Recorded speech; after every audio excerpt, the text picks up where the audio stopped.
Тили-тили бом, закрой глаза скорее. Кто-то ходит за окном и стучится в двери.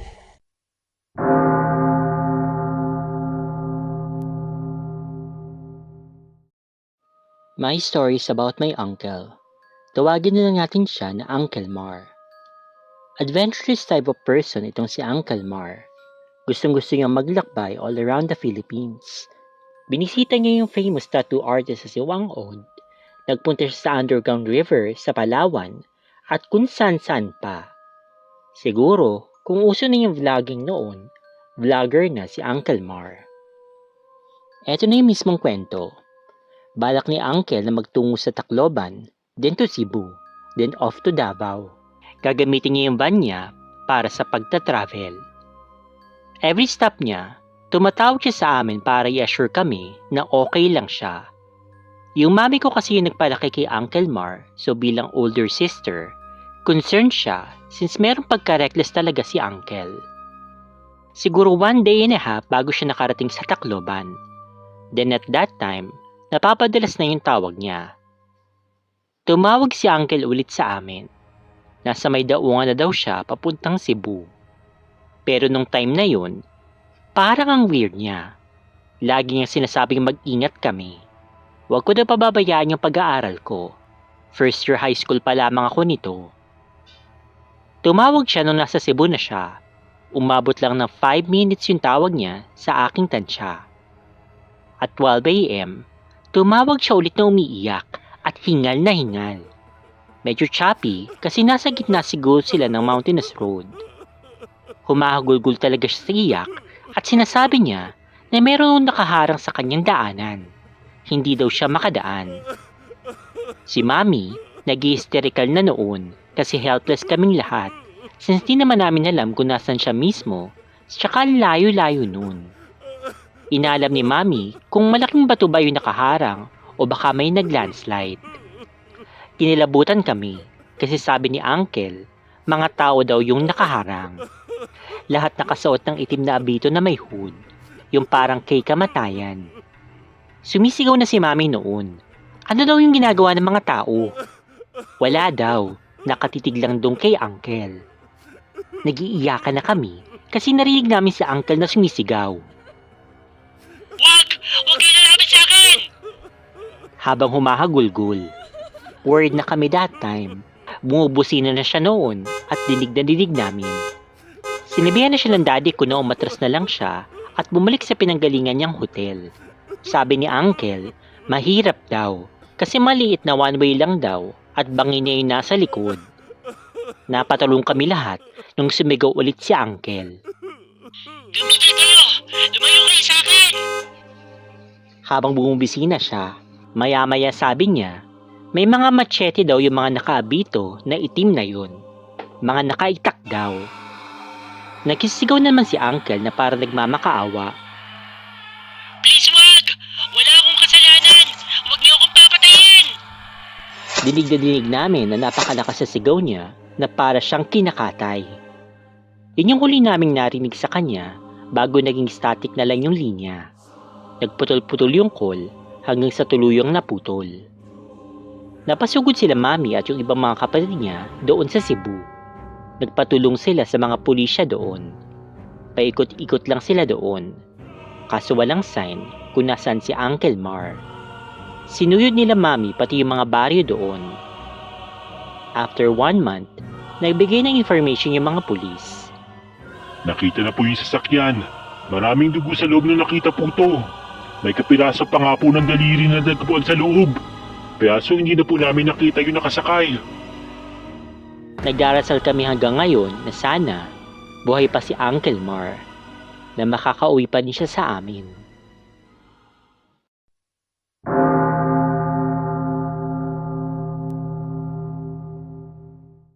Ang experience na to ay nangyari sa papa ko nung binata pa siya.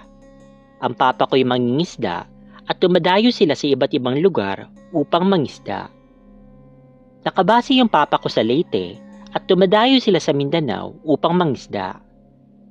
Isang beses, ang laot nila papa ay sa Siquijor Alam naman natin siguro kung ano yung usualing pumapasok sa ating isipan kapag binabanggit ang lugar na iyon. Matapos yung paglawat nila Papa sa dagat ng Sikihor, naganap sila ng pansamantalang matutuluyan dahil yun naman yung lagi nilang ginagawa sa tuwing sila'y dumadayo sa iba't ibang lugar. Linggo noon at napagpa siya ng mga kasamahan ni Papa na magtungo sa sabungan upang makapaglibang. Dahil nasa sabungan na nga, todo yung sigawan ng mga kasamahan ni Papa dahil sa manok niyang taya na mukhang mananalo na. Nang walang ano-ano, biglang hinampas at sinitan ng isang lalaki na nakasalakot yung ulo yung isang kasamahan ni Papa. Masyado daw itong maingay. Bagamat nainis yung kasamahan ni Papa sa paghampas sa kanya at paninita, marami naman daw silang maingay at excited doon sa sabungan. Hindi na lamang nila ito pinansin kasi nga dayo lang sila doon. Natapos na yung laro at umuwi na sila Papa sa kanilang tinutuluyan. Nang biglang nagbago yung pakiramdam ng kasamahan ni Papa. Biglang nagkasuka at hindi nila malaman kung na paano ito. Dahil nga sa nangyari, tinanong nila Papa yung kasamahan nila kung ano bang naganap dun sa sabungan. At nabanggit nga nito na may humampas sa kanya. Natakot sila Papa sa pwedeng mangyari. Dahil doon, tinanong siya ng matandang taga roon kung sino yung humampas sa kanya. Nang sabihin niyang isang lalaki na nakatakip ng salakot yung ulo, nagulat yung matanda. Sinabi nito na yun ay taga-bundok at minsan lang itong bumaba ng bundok. Ang bawat taong hinahampas nito ay talagang namamatay. Dahil sa sinabi ng matanda, napagpasyahan ng kasamahan nila Papa na umuwi na lang sa kanila. Dali-dali naman nga silang umuwi. Habang sila'y nasa bangka patungo ng Leyte, sinabihan sila ng kanilang kasamahan na tila hindi na siya aabot sa kanilang isla. Ilang minuto lang nga na pagkatapos niyang sabihin yun kila Papa, binawian na ito ng buhay. Ayon pa sa Papa ko, hindi lang ito yung unang pangyayari na may paghahampas na naganap. Dahil kahit sa kanilang isla dun sa Leyte, laganap din yung ganitong pangyayari. Sabi ng Papa ko na kapag ikaw daw ay hinampas ng isang taong hindi mo kakilala, gumanti ka rin daw ng hampas upang mabalik sa kanya yung sumpa. Hanggang dito na lamang po.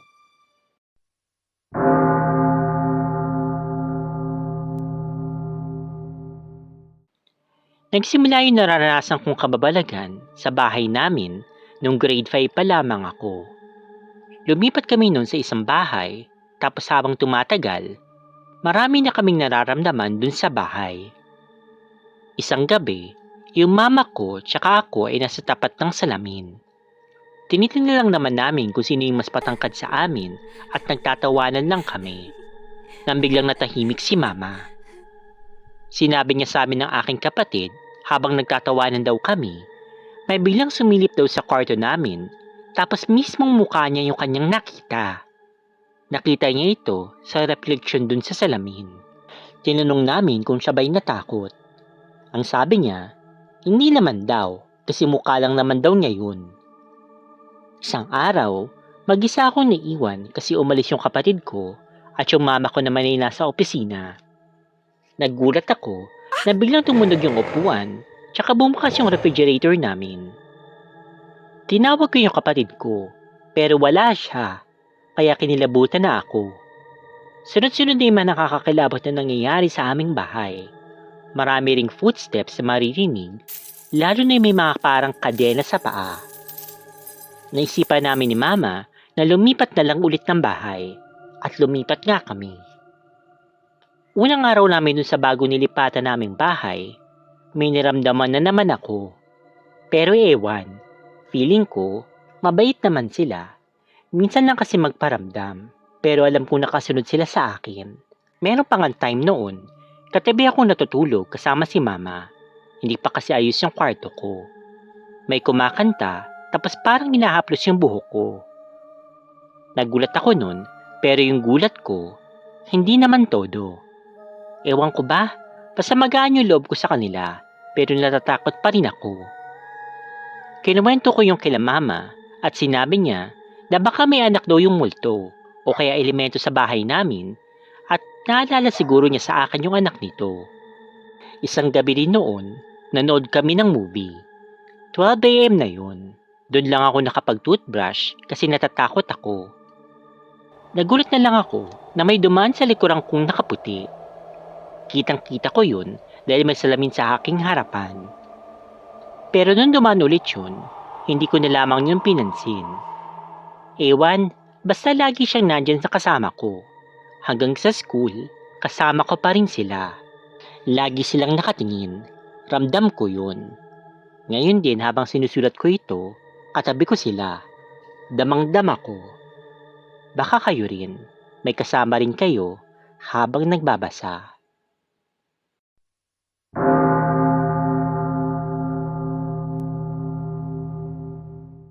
Nangyari ito matagal na panahon na, noong nagpunta ako ng Hong Kong.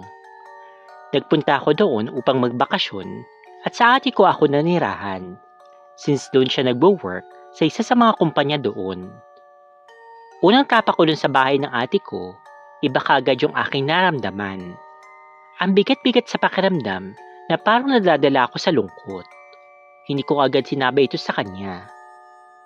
So ayun, tamang kwentuhan, kamustahan, hanggang sa inabot na kami ng madaling araw. So sobrang antok ko na nga yata noon, nakatulugan ko na yung ate ko. Pero yung panaginip ko, tumatak sa akin hanggang sa pagkagising ko. Sa panaginip ko kasi, may nakita kong isang inchik na bata na sa tingin ko ay dara ng pamangking 4 years old. May isang babae rin na inchik na nakaputing bestida.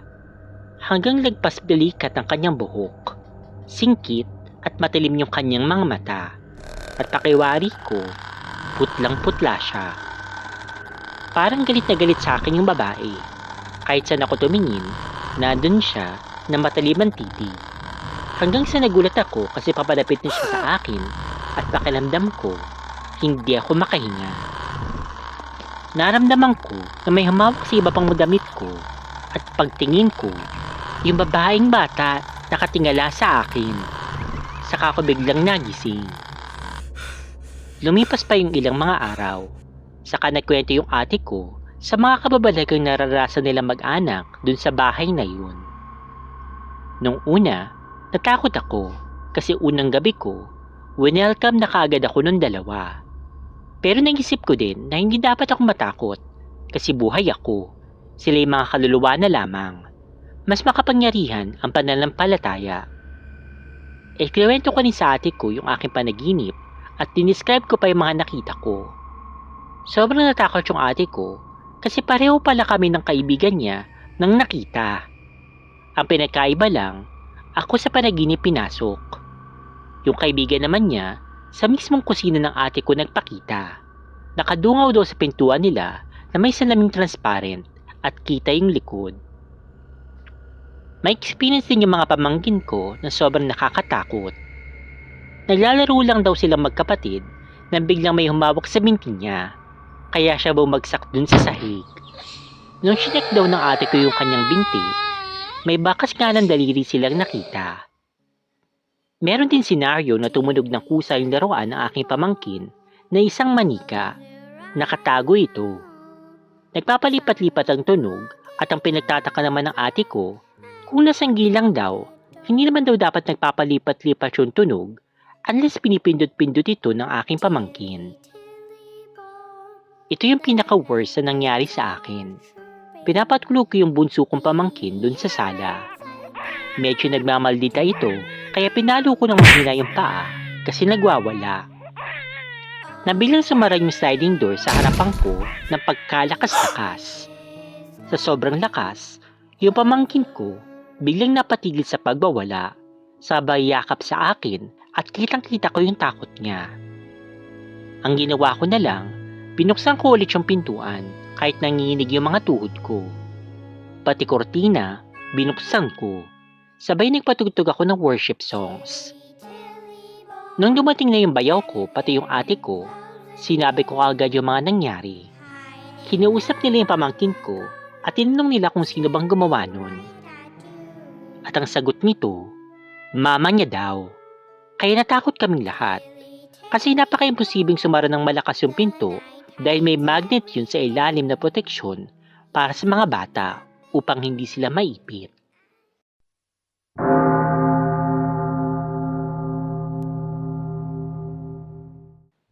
Ako'y itago na lamang ninyo sa pangalang Elijah, hindi ko tunay na pangalan. Para sa akin, sobrang nakakapangilabot itong karanasan ko na nangyari lang this year. Nagumpisa ito nung naging curious ako sa mga kulam, mga black magic spells, at kung ano pa. Mahilig talaga kasi ako sa witchcraft at sa mga kababalaghan, kaya nagsimula ako mag-explore. Ibabahagi ko yung ilan sa mga orasyon na ginawa ko, pero mag-iingat na lang kayo sa pagbigkas. Bakit? Malalaman nyo sa bandang huli. Una kong tinry yung orasyon na panlaban sa masasamang espiritu o para sa kaligtasan. Isusulat na lang po sa screen yung binanggit ko na orasyon. Pero again, mag-iingat po kayo sa pagbigkas nito. Ang ibig sabihin lang naman ito, all this be guarded here in time, and there in eternity. Amen. Ayon sa na-research ko sa internet, isulat daw ito sa isang papel at ilagay sa isang wallet. Para daw mas maging mabisa ito, kailangan sabihin yung Psalms 91 pagkatapos isulat yung orasyon. Para sa akin, effective naman ito at hindi naman ako napapahamak. Sunod na sinubukan ko yung orasyon para sa pag-ibig. Bumili ako ng puting kandila para sa kabutihan. Friday daw dapat ito gawin pagsapit ng 6 p.m. Bubulungan yung kandila ng 3 beses nang at pagkatapos naman, ibubulong sa kandila ang pagkatapos, sinindihan ko yung kandila at sinulat ko yung orasyon sa isang maliit na papel. Binasa ko ng 7 beses habang hawak yung kandila. Kanang kamay para sa kabutihan. Pagkatapos, sinabi ko yung buong pangalan ko at ang aking kahilingan na sana magkagusto sa akin yung aking crush. Saka pinatong ko yung kandila sa may papel na may orasyon at hinayaan ko itong malusaw. Nung maubos na yung kandila, kinuha ko ito at inilagay sa kahon kasama yung papel. Nagkatotoo naman, nagkagusto nga sa akin yung crush ko, ngunit 1 linggo lamang ito at nawala rin kaagad yung bisa. Okay lang naman, kasi crush ko lang naman yun. Ang totoo lang naman na goal ko ay matira siya at nangyari naman. Kaya mabuti na rin na nawala na rin siya ng gusto sa akin kasi nakuha ko na rin naman yung katawan niya. Nung sumunod naman, sinubukan ko naman yung orasyon na pampatalino o kaya yung pampalinaw ng isip kasi malapit na yung exam namin that time. So eto na nga. Yan yung orasyon na sasabihin mo ng mahina lamang ng 7 beses. Pagkatapos, iihip sa inuming tubig o sa langis na gagamitin mo sa sarili mo. Noong araw na yun, hindi na ako gaanong nag-review at gaya naman ng inaasahan, naka-perfect ako halos lahat sa mga subjects. Yung ibang subjects naman, konti lang yung mali. Hanggang sa inaraw-araw ko na yung orasyon na yun dahil nga nasisiyahan ako sa tuwing mataas yung nakukuha kong scores. Tuwing nakakapag-recite ako sa klase na dating hindi ko naman nagagawa, natutuwa ako na marami sa aking mga kaklase ko ang humahanga sa akin. Mas naging masaya ako kasi naging proud sa akin yung mga magulang ko. Pero sadyang mapaglaro yung tadhana. Isang araw habang nasa klase ako, bigla na lamang sumakit yung ulo ko, kaya ako'y napayuko. Pagkatapos nun, pagangat ko ng aking ulo, nagulat ako sa aking nakita. May nakita ako sa harap ko na isang demonyo. Nakangiti at nililisik yung mga mata na nakatingin sa akin. Hindi ako makagalaw sa mga oras na yun. Buti na lamang, tinapik ako ng kaklase ko at tinanong niya kung okay lang daw ba ako. Sa sumunod na araw naman, may quiz kami. Nang bigla na lamang may mga sunod-sunod na mga bulong na aking narinig. Nung una, ang mga narinig ko ay mga answers para sa quiz namin. Hanggang sa tumagal, isang malalimonyong halakhak at sinundan na ito ng iba't iba pang bulong na hindi ko na maintindihan.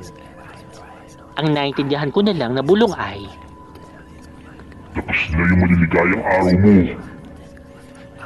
Para akong mababaliw noon. Naiyak na din ako hanggang sa matapos na yung quiz namin at nawala na din yung mga bumubulong sa akin. Ayun, mababa tuloy yung score ko sa quiz na yun na labis kong kinalungkot. Kinagabihan, hindi ako makatulog pero pinikit ko na lang yung mga mata ko. Hindi ko alam kung bakit ko pa ulit minulat yung aking mga mata. Nanigas yung buong katawan ko nang makitang kaharap ko na naman yung demonyo. Naka-sideways kasi ako ng higa. Nanilisik yung mga mata niya pero nakangiti siya. Sinabi niya sa akin, O ano, masaya bang maging matalino? sabi ng demonyo sa akin, tapos suwawa siya ng napakalakas. Gusto kong tumakbo nung araw na yun o paniwalaan yung sarili ko na yun ay isang panaginip lang hanggang sa nakatulog na lamang ako. Simula na mangyari yun, hindi na ako halos makatulog ng maayos at hindi rin ako nakakapag-aral ng mabuti dahil lagi kong nakikita yung demonyo. Magugulat na lang ako minsan na nasa tabi ko na ito. Hanggang sa naikwento ko ito sa aking kaibigan pero hindi ko binanggit yung tungkol sa orasyon. Sinabihan niya ako na magdasal na lamang ako palagi at tatagal ko lang yung aking pananampalataya kay God. Ginawa ko naman yung sinabi ng aking kaibigan. Nung una pa nga, dinilidistract pa ako ng demonyo sa pagdarasal pero hindi ako tumitigil. Nagsisimba na rin ako. Hindi kasi ako talaga pala simba dati hanggang sa tuluyan nang nawala yung demonyo. Sobrang thankful talaga ako kay God. After na mangyari yung mga yun, hindi ko na ulit ginagawa yung mga orasyon. Hello Spooky Dolls, good evening. Before anything else, gusto ko sanang batiin lahat ng mga OFW at mga Filipino immigrants, pati na rin po yung mga Pinoy na tulad ko nandito po sa Pilipinas, pati na rin po yung dating ibang dimensyon at tag-ibang mundo. And Happy New Year po sa inyong lahat. Okay, pasensya na kayo, hindi po ako nakapag-upload ng matagal, okay, nitong December. Dahil nga po sa sinabi ko, yun nga, masama nga po yung pakiramdam ko, ubo ko ng ubo. Actually, hanggang ngayon nga, inuubo pa rin ako, pero medyo pagaling na, okay, medyo nangangati-ngati yung lalamunan ko kapag matagal ako nagsasalita, kaya hindi pa rin ako makapag-buwelo ng pag-record, ganyan. Pero nakaya naman, naitawid ko naman.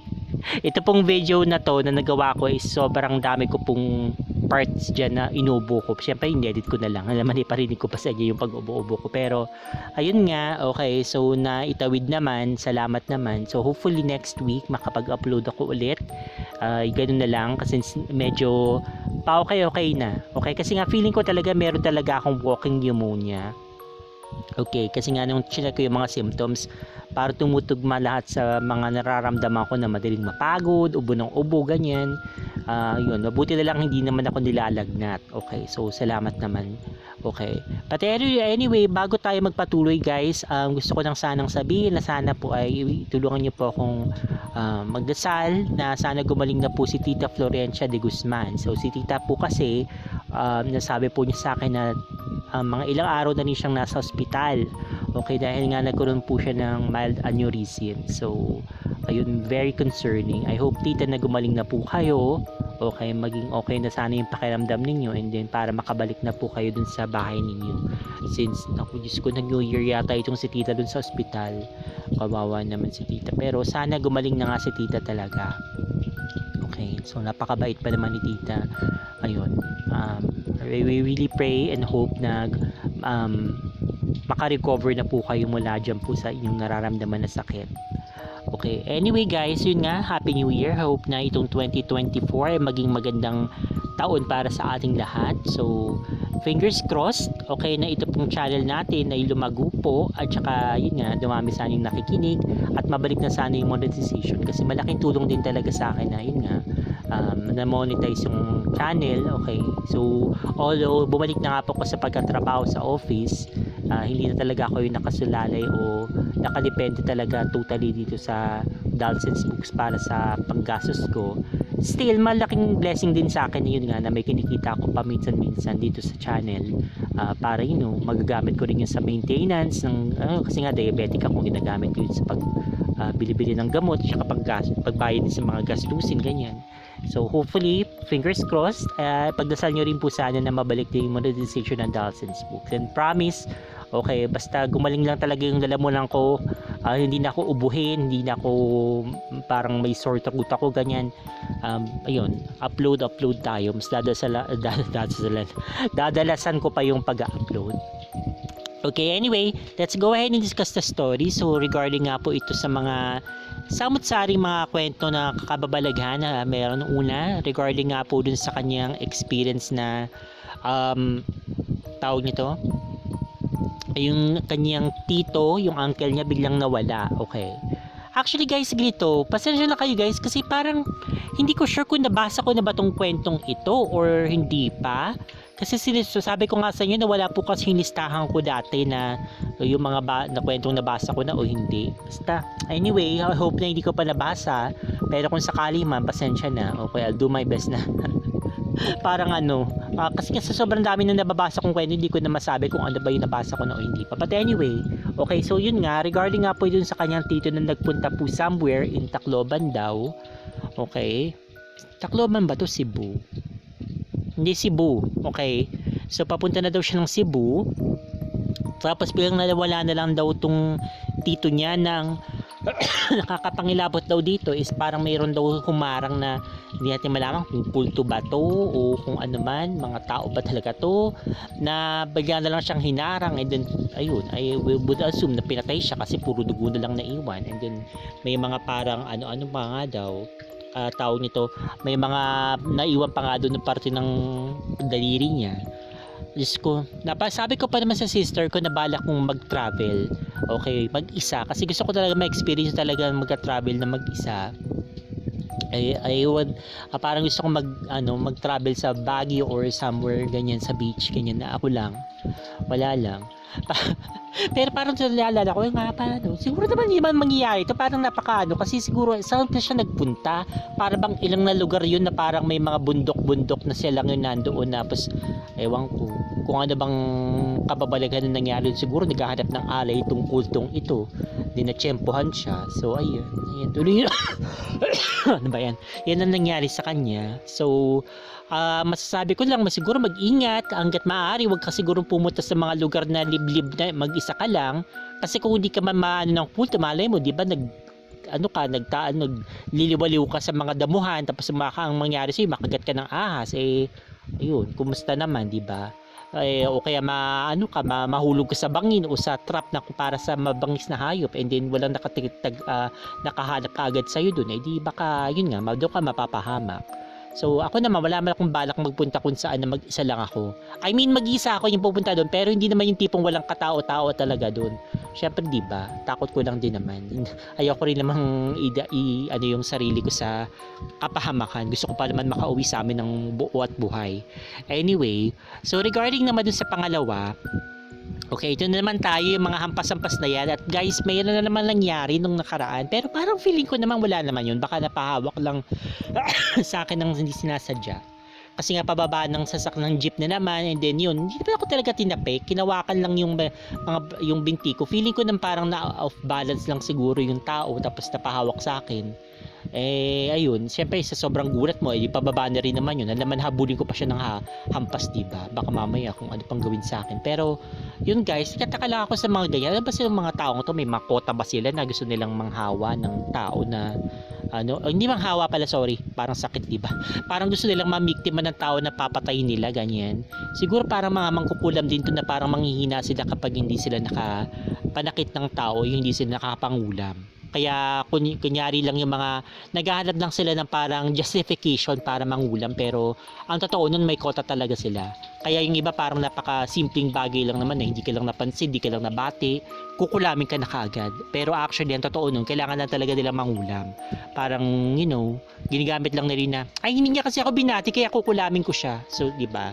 Parang walang kaano-ano. But anyway, regarding naman sa pangatlong kwento, okay, ewan ko, siguro talagang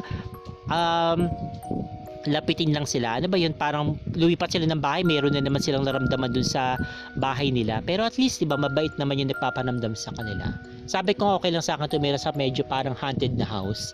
Basta hindi naman yung tipong mamalasin ako o magkakasakit ako o yung talagang sasaniban ako, ganyan. Siguro yung mga paparamdam lang na inosente lang naman, yung mga tipong yun nga, may umakaplos-aplos sa buhok mo habang natutulog ka, o may nakikita ka sa peripheral vision mo na may lumalakad-lakad na nakaputi, okay lang siguro yung ganun. Basta wag naman yung tipong hindi na ako makatulog kasi nanaginip ako ng masama palagi, o yun yan, leche-leche yung buhay namin, ganyan. So yun, para sa akin okay lang yun, as long as wala namang ginagawang masama sa'yo. And then yun naman, okay, laktawan na natin yung pang-apat kasi nga tungkol lang naman yun sa yun nga, parang similar din. Medyo kakaiba yung bahay na yun. Bakit nga ba hindi pa sila lumipat? Siguro nahihirapan sila makahanap ng murang bahay na maayos din. Okay. Doon naman sa pang-apat, so hopefully, okay, wag niyong gagawin yung mga nakita niyo ditong mga ora-orasyon. Sinama ko na lang din para may idea kayo kung ayan, malulubat na tayo. Anyway, patapos naman to. So, sinama ko na rin yung mga orasyon na yon. Okay, kasi nga para may idea kayo kung ano yung mga ginamit niya. Para maiwasan ninyo. Hindi ko nilagay yun para, gawin ninyo, ganyan. So, anyway, dapat nga rin talaga, hindi kayo gumagawa ng mga ganyang orasyon na yan na hindi naman yung sure talaga kung anong maging epekto nito. Kasi nga, baka mamaya, yun nga, mademonyo kayo, maging kayo, sandiban kayo ng masamang espiritu or what. So, mas mabuti, magdasal na lang kayo kay God, ipagdasal nyo na lang yung mga gusto nyong mangyari sa buhay nyo. And then, yun, magsumikap din kayo kasi yung mga ganyan, okay, mahirap na yung magdedepende ka masyado sa mga ganyang orasyon. But anyway, I hope na nagustuhan nyo yung mga kwentong aking binasa para sa video na ito. So, leave your comments down below. Make sure na nakasubscribe na kayo dito sa ating channel at saka paki-like po at saka paki-comment na lang po kung ano man po yung gusto nyong i-comment dito sa video na ito. Anyway guys, so happy to be back. So happy New Year again. So have a blessed New Year and stay fabulous and spooky dolls. Bye! Meron ka bang spooky story na gusto mong i-share? Kung ganon, ipadala mo na yan sa dollsandspooks@gmail.com.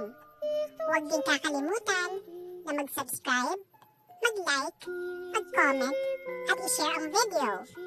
Kung hindi, pupuntahan kita sa bahay mo.